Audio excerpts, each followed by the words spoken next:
Selamat datang di Pojok Santai. Sebelum Anda mendengarkan audiobook ini, kami menginformasikan bahwa channel ini adalah review audio dari buku yang ada di Indonesia. Untuk membaca keseluruhan buku ini, kami menyarankan membeli buku aslinya di toko buku kesayangan Anda, baik offline maupun online. Keberadaan channel ini dimaksudkan untuk membantu Anda mendapatkan pengetahuan dari buku-buku kesayangan Anda. Jangan lupa untuk subscribe, like, dan komen. Selamat datang di Pojok Santai, channel khusus yang membahas komik dan novel dengan cara asik. Betapa kagetnya Andika alias Pendekar Slebor mendapati Chin Liong mengabarkan bahwa Jia Cheng telah tewas. Siapakah pelakunya? Yuk langsung saja disimak video kali ini.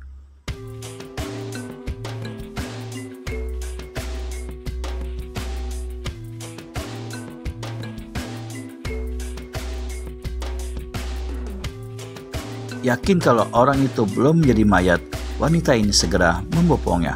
Tanpa kesulitan, diangkatnya tubuh itu ke bahu, lalu dimasukinya mulut goa dengan langkah ringan. 3 hari waktu telah berlalu, dan kini Chin Liong tersadar. Matanya tampak mengejap-ngejap sesaat. Setelah pandangannya tidak lagi mengabur, tampaklah sebuah pemandangan yang tak asing lagi. Apalagi ketika kepalanya berusaha menoleh ke satu arah, didapatinya cahaya terang yang datang dari satu tungku raksasa. Kenapa aku masih berada di ruangan milik tua bangka tangan api ini ya? Bisik pemuda itu bertanya pada diri sendiri.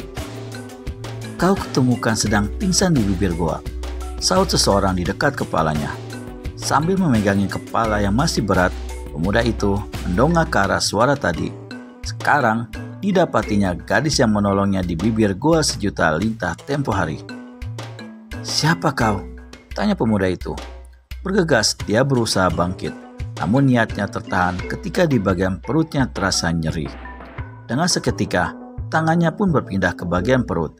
Kini tangannya dapat merasakan kehalusan pembalut yang menutupi luka tusuk di perutnya. Kaukah yang telah merawatku? Tanya pemuda itu.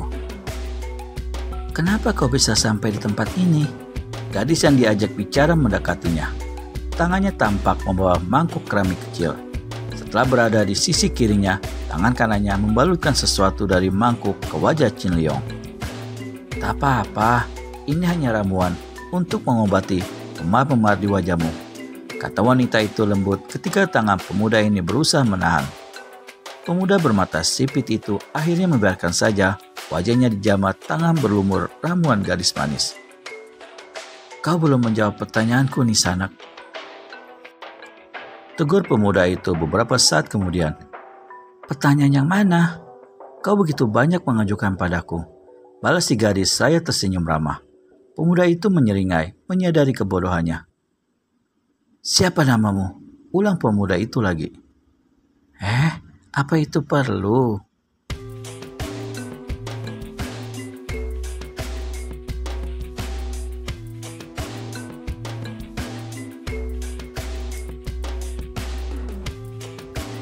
Aku rasa ya, tapi aku rasa tidak. Nisanak, tolonglah. Aku tak ingin memanggil orang yang telah berjasa padaku dengan sebutan seenaknya, desah pemuda itu. Baik, kalau kau memang memaksa. Aku, Mei Jen. Aku si gadis akhirnya. Aku Chin Liong, balas pemuda yang ternyata Chin Liong sambil mengulurkan tangan kanan untuk mengajak pejabatan.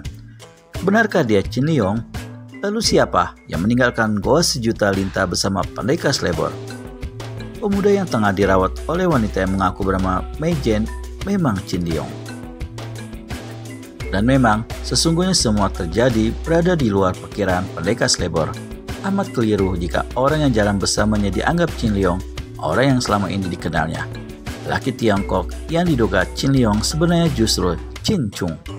Kemiripan wajah yang suka dibedakan dan kelihatan Chin Chung bersandiwara telah mampu mengecoh Andika.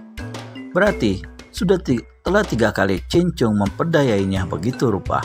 Dan sampai sejauh itu Pendekar Slebor tak juga menyadari. Bisa ditebak kematian Chia Cheng memang sebenarnya dibunuh oleh Chin Chung pula. Lelaki cebol itu dibokong secara licik saat mereka melintasi hutan menuju pusat kota. Tampaknya pendekar muda tanah Jawa Dwipa yang amat terkenal kelenceran otaknya benar-benar hendak dijadikan boneka bulan-bulanan oleh Chin Chung. Kecerdikan si pendekar selebot ternyata telah terombang-ambing kelicikan lawan. Chin Chung memang memiliki rencana. Setelah merasa yakin telah menghabisi saudara kembarnya sendiri dengan rencana liciknya, ia hendak mencari kepuasan mempermainkan Andika. Pendekar asing itu hendak dibunuhnya persis di hadapan Putri Yinglian. Begitu niatnya. Di samping akan menemukan kepuasan tersendiri, sekaligus akan ditemukan kepuasan lain manakala Putri Yinglian terperangah mendapati pendekar asing andalannya mati di depan mata. Terima kasih kau menyebutkan namamu, meski belum kutanyakan, sentil Mei Jeng. Dan ini membuat laki muda di depannya kembali menyeringai malu. Tapi tangan Chin Liong disambutnya. Maaf, aku lupa kalau tanganku masih penuh ramuan ini. Tutur Mei Jeng, menyadari telah mengotori tangan Chin Liong. Segera ditariknya tangan halus dan lembut itu. Tak apa-apa, tapi ngomong-ngomong, Chin Liong mencium tangannya yang terkena ramuan dengan wajah agak meringis. Ramuan apa yang kau berikan padaku? Kenapa baunya seperti kotoran kerbau? Memangnya kau pikir ramuan apa? Jadi benar, dari kotoran kerbau. Mata Chin Liong terbelalak jijik. Aku tak bilang begitu, jawab Mei Jeng dengan tenang. Kaki gadis itu segera melangkah ke tempatnya berdiri semula untuk meletakkan mangkuk ke satu rak obat-obatan. Syukurlah, kumam Chin Liong lega. Boleh aku bertanya lagi padamu? Dengan agak susah payah, Chin Liong berusaha bangkit. Untuk seseorang yang sudah ditolong, kau termasuk terlalu banyak tanya. Tapi, tak mengapa. Saut Mei Jeng jadi menoleh. Tangannya masih sibuk mengatur kendi-kendi obat. Siapa kau sebenarnya? Bukankah sudah kukatakan kalau aku Mei Jeng? Maksudku, julukanmu. Dan kenapa kau bisa berada di tempat terpencil ini? Ini memang tempat tinggalku kok, saut Mei Jeng ringan. Chin Liong menggelengkan kepala. Jangan berbohong. Apa kau kira aku tak tahu kalau ini tempat tua bangka tangan api? Lantas, kau pikir aku ini siapa? Mei Jeng malah balik menyudutkan Chin Liong. Ia pun berbalik menghadap pemuda itu. Chin Liong mengangkat bahu, tampak wajah berkerut. Ya, siapa kau? Tanya pemuda itu tak mengerti. Kau boleh percaya atau tidak.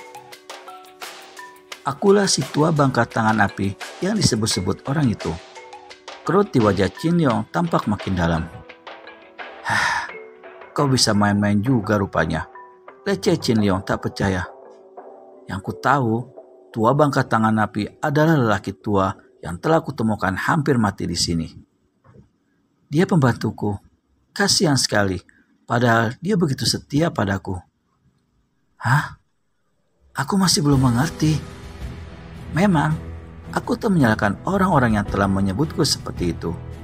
Mungkin mereka mengira pembantuku itulah yang telah membuat senjata pusaka pesanan toko-toko persilatan. Papar gadis itu enteng. Benarkah gadis itu si tua bangka tangan api? Temukan jawabannya di video selanjutnya hanya di channel Pojok Santai. Segera subscribe dan tekan tombol lonceng untuk mendapat notifikasi video terbaru dari kami. Terima kasih dan sampai bertemu kembali.